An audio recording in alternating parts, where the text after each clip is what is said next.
Magandang araw, Bagong Pilipinas. Naka-standby ang puwersa ng Manila Police District at Quezon City Police District dito sa kahabaan ng Jose P. Laurel Street, Sampaloc, Manila bilang paghahanda sa posibleng pagdaraos ng rally kaugnay ng pagdiriwang ng ika-128 anibersaryo ng Araw ng Kalayaan. Ayon sa paunang ulat, naglagay ng sapat na police presence at standby personnel ang dalawang distrito upang mapanatili ang kaayusan at matiyak ang kaligtasan ng publiko, mga motorista at mga kalahok sakaling matuloy ang pagtitipon. Ayon sa ulat, nasa 271 personnel ang nakastandby dito sa Jose P. Laurel Street, kasama sa mga inihandang hakbang ang traffic management, crowd monitoring at mabilis na koordinasyon sa mga lokal na otoridad.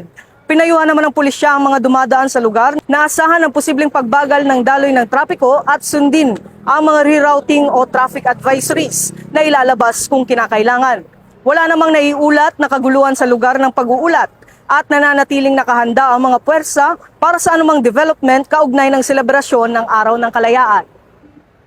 Mula rito sa Jose P. Laurel Street, Sampaloc, Manila, ako ang inyong PNN correspondent Patrolman Don Brosas, alagad ng batas, tagataguyod ng Balitang Pulis.